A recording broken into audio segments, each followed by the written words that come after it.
Guys, welcome back to our YouTube channel. Ngayong February guys, ito na ang ating latest update. Doon nga pala guys sa mga nagtatanong ng Bumblebee. Hindi lang Bumblebee guys ang may update ko sa inyo. Ito po yung edition ng Bumblebee. Yan. Ito guys, magkaiba yung packaging ng dalawa nito eh. Yung isa makapal. Ito yung merong, ito naman yung isa. Tapos yung isa po dito, ito naman yung kanilang Optimus Prime.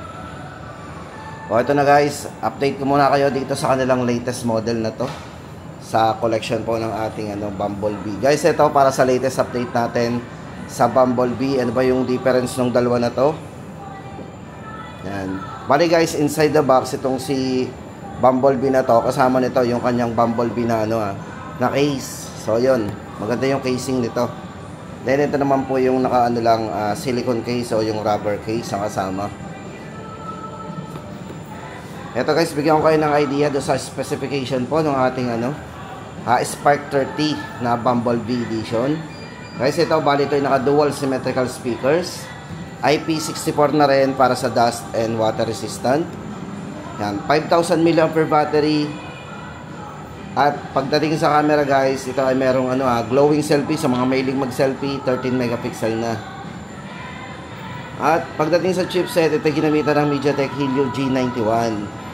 So, medyo mataas na rin po yung ating processor dito. Tama-tama na yun sa mga naghahanap ng budget phone na pang-gaming. Ito guys, para sa presyo po ng ating Bumblebee. Same price lang po yan guys Ayan, ito magkaiba po yung design ng nila ng rubber case yan. Ayan, ang casing po nila, ito yung limited lang. Ito yung kanilang Bumblebee na limited na mayroong casing na Bumblebee. Ito po ay 6,999. Same price lang po yung dalawa. Ayan. Tapos guys, ito naman ang ating Optimus Prime. So ito guys, sa mga nagtatanong ng Optimus Prime dito kay Tecno. Yan, ito po yung kanilang Spark 30 Pro.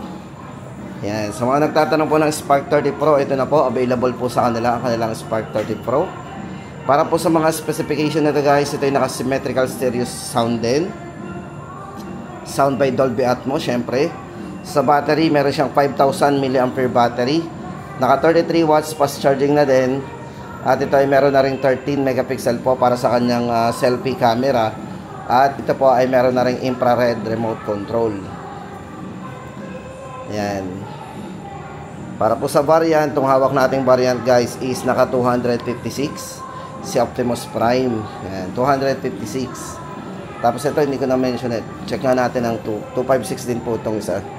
Pares po silang 256 gig. Yan. Guys, ulitin natin ang presyo. 6,999. Spark 30. At yung Pro po nila, Spark 30 Pro, ay 7,999. Tapos guys, ito na yung kanilang mga budget phone. Ito, punta na tayo sa mga budget phone nila. Ito po yung kanilang mga entry level. Ang dami nating pagpipilian dito guys. So, meron tayo dito, kung meron tayong 7,000 pesos, napakarami na natin pwedeng pagpilian dito kay Tecno.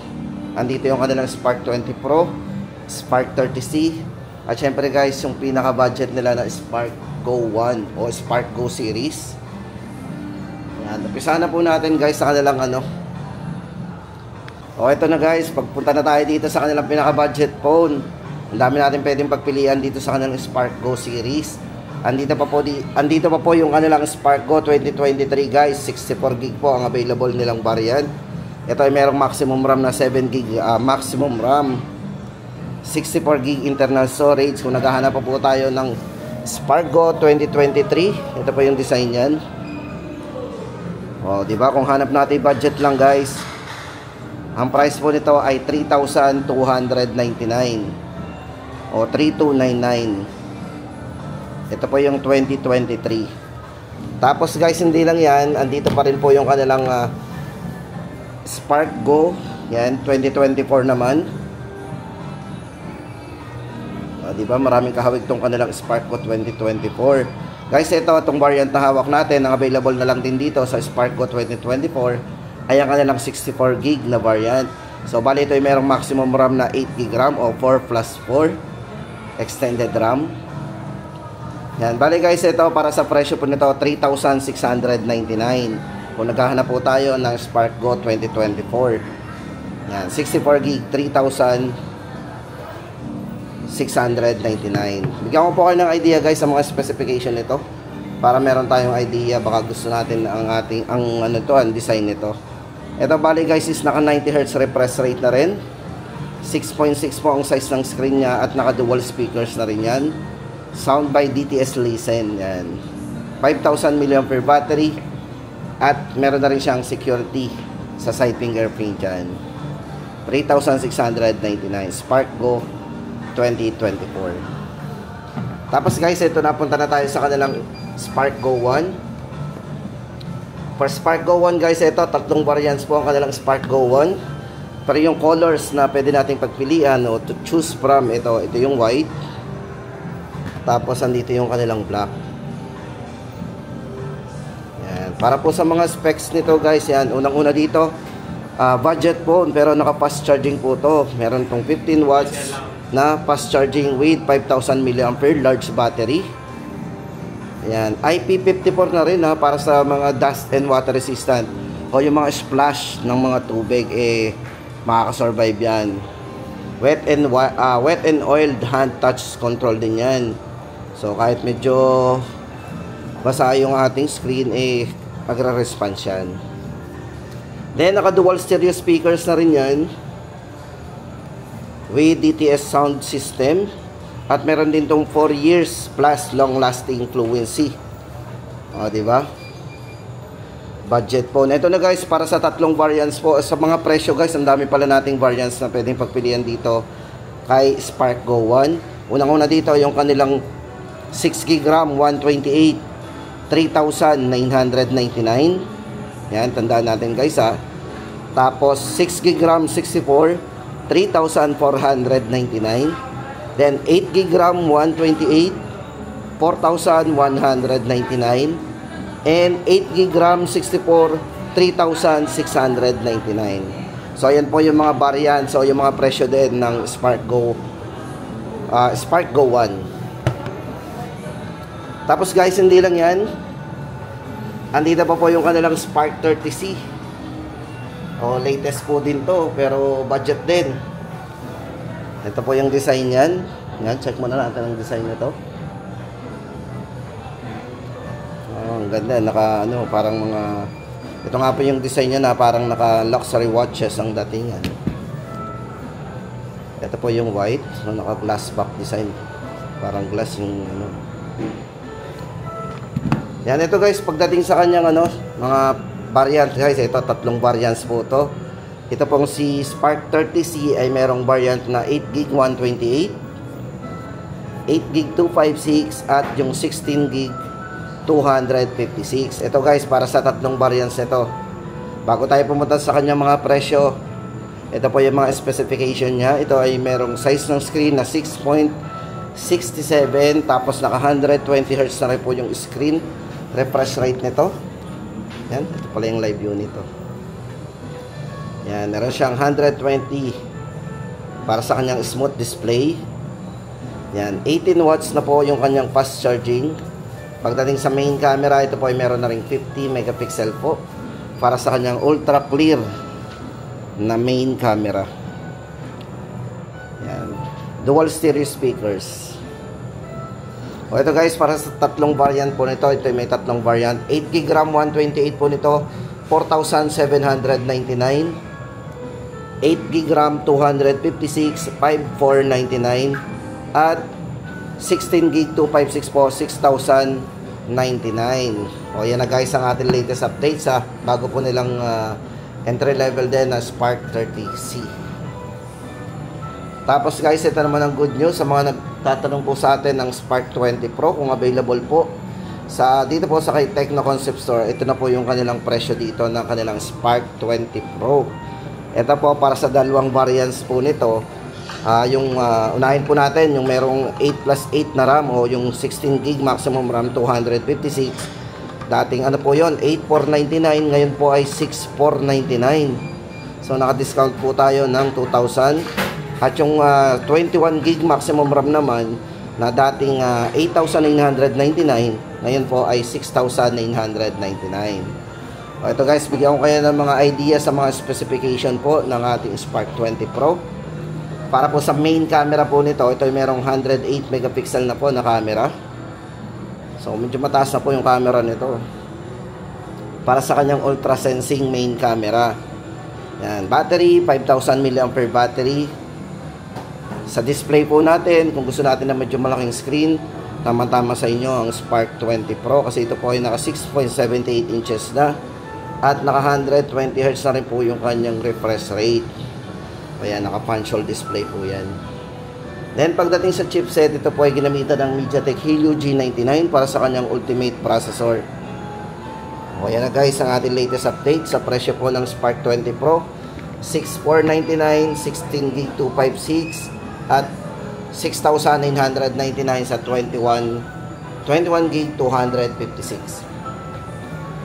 Then guys, ito naman ang kanilang Spark 20 Pro 5G. Siyempre guys, kung naghahanap tayo ng 5G dito kay Tecno, pero below 10,000 lang, meron sila dito. Ito yung kanilang Spark 20 Pro. Yan, ito po yung kulay black. Pag hinawakan guys natin yung likod nito, naka-curve yung likod mo, napakagandang hawakan. Yan. Guys, bigyan ko kayo ng idea sa mga specification po ng kanilang Spark 20 Pro. Yan. Unang-una guys dito, yung kanyang main camera, ito ay merong 108 megapixel po para sa ultra sensing main camera niya. Sa charging, naka 33 watts fast charging po yan. With 5,000 mAh long life battery. Size po ng screen, naka 6.78 inches, naka full high definition plus display na yan. At napaka-smooth ng screen nito kasi ito ay naka 120 Hz na rin para sa kanyang refresh rate. Yan. Pagdating sa processor guys, syempre naka 5G ito. Ito ay ginamitan ng MediaTek Dimensity 6080 5G para sa kanyang high-speed CPU. Yan. At syempre sa mga mahilig mag-music, ito ay naka sound by Dolby Atmos na rin with stereo dual speakers. Naka dual speaker. Yan guys, para sa variant natin 16GB 256 8,999. O yan guys naka 5G na below 10K. Tapos guys, ito naman, baka naghahanap po tayo ng kanilang Phantom B Flip. Ang kanila pong Phantom B Flip guys ay tuloy-tuloy pa rin ang discounted price from 29,999. Ngayon po ay 19,999. Kung naghahanap po tayo ng foldable phone na budget lang, ito yung may recommend natin sa inyo kasi discounted pa. Yan. Ito pa yung kanilang Phantom B Flip. Ito ay 19,999. Tapos guys, may lumabas din po silang bagong Phantom B Flip 2. So ito pa yung kanilang Phantom B Flip 2 5G. Ayan. Ito po yung bago sa kanila ngayon. Ito ay meron na rin 3.64 large multifunctional external screen. Yan. Kapag naka-fold din yan ay marami na tayong pwedeng gawin doon sa screen niya kasi malaki ng screen. Pwede tayong mag-text, mag-message dyan. Pag naka-unfold, ito po ay merong 6.9 inches. So medyo malaking screen ito. Naka 6.9 para sa kanyang ultra flat flagship main screen. At naka 120 Hz na rin yung refresh rate ng bago nilang Phantom B Flip 2. At napakabilis mag-charge. Naka 70 watts na rin para sa ultra charge. 4,720 yung kanyang battery. O, diba? Trendy in compact design. Guys, hanapin natin nga dito. Manghihiram tayo dito ng kanilang Phantom B Flip 2. Ito guys, ito yung kanilang Phantom B Flip 2. Yan. So, hindi pa lang siguro napapadisplay. Ito po yung bagong design yan. So, ito guys, kung mapansin nyo, ito yung difference niya. Yan. Ito maganda dito sa kanilang Phantom B Flip 2. Dito sa kanyang, yan. So, sa screen niya sa labas, pwede na po dito tayo mag-camera. O, diba? Mag-Facebook, calls, manood ng YouTube. Andito na, shortcut na lahat. Kasi nga po, medyo malaki na rin yung screen niya doon sa kanyang cover screen. O ito guys, para sa latest update po natin, sa presyo po ng kanilang Phantom B Flip 2 ay 34,999. O yan. So meron silang latest model at meron din po silang naka-on sale. Yan. Tapos guys, punta na tayo sa mga iba pang model dito kay Tecno.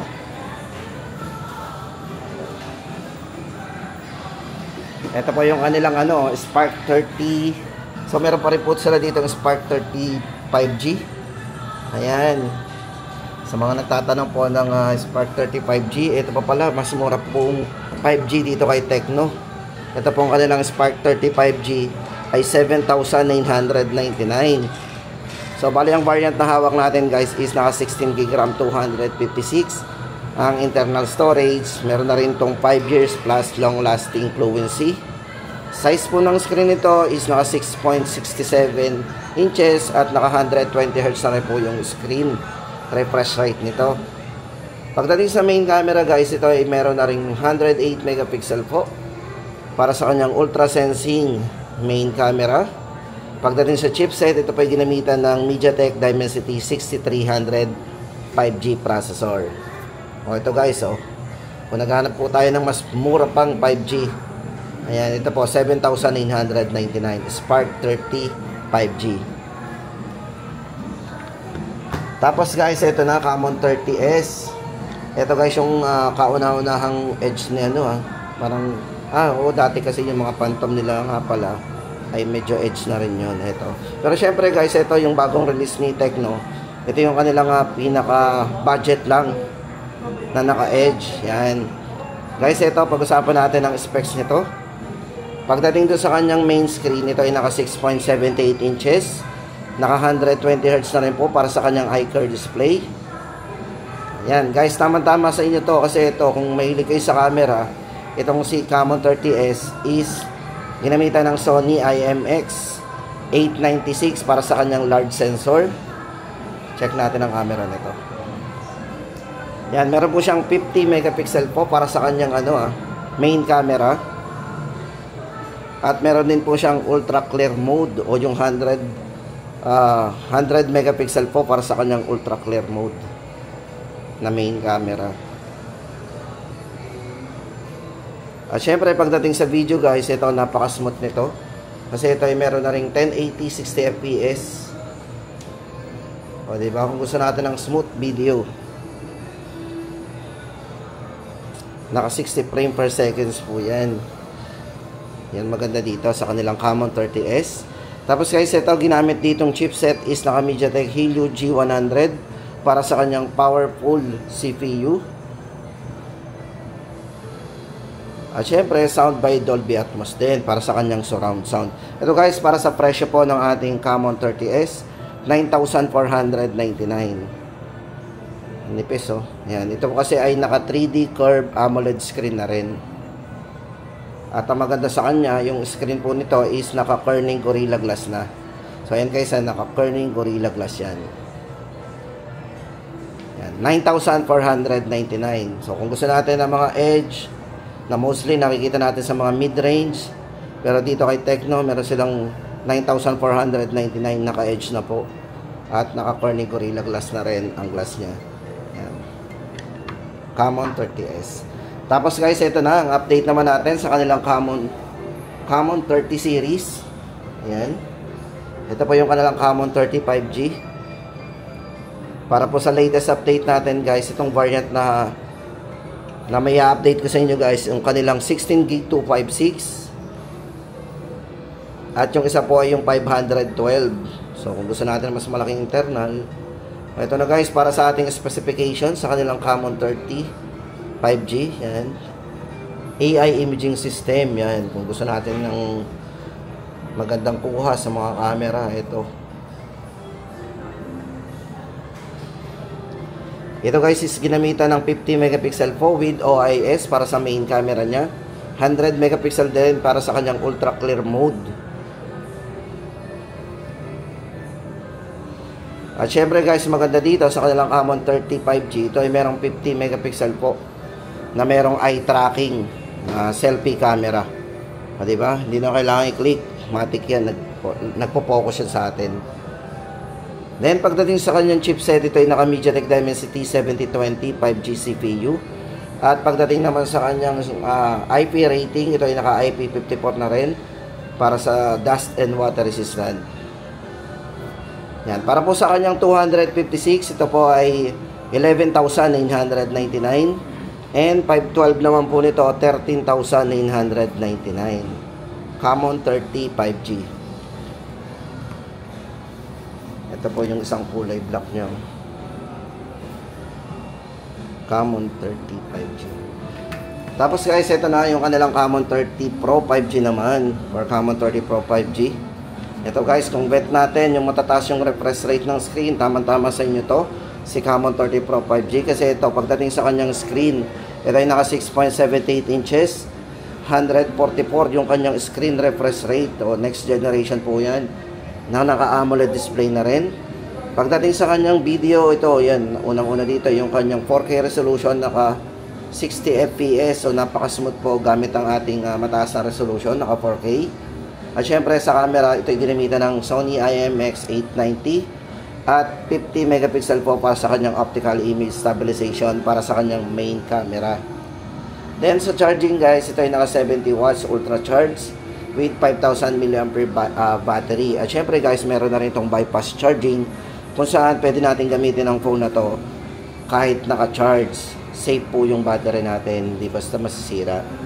Then, pagdating sa chipset, ito ay ginamitan ng MediaTek Dimensity A200 Ultimate 5G. Yan. Yan. Para po sa presyo guys ng ating Common 30 Pro 5G na merong maximum RAM na 24GB, 256, ito po ay 15,999. Tapos yung kanilang Premier guys, yan. Ito na rin naman po yung design ng Premier nila, Common 30 Premier. Yan naman po ay 23,999 at ang variant po noon ay merong 512GB. So mas mataas po yung internal storage. So yan na guys ang ating latest update dito kay Tecno ngayong February 2025. O babalik po tayo guys, mali natin magkaroon pa sila ng mga bagong release ulit at promo. So lagi po tayo mag-stay tuned sa ating channel para po lagi po tayong updated sa mga video na ating i-upload.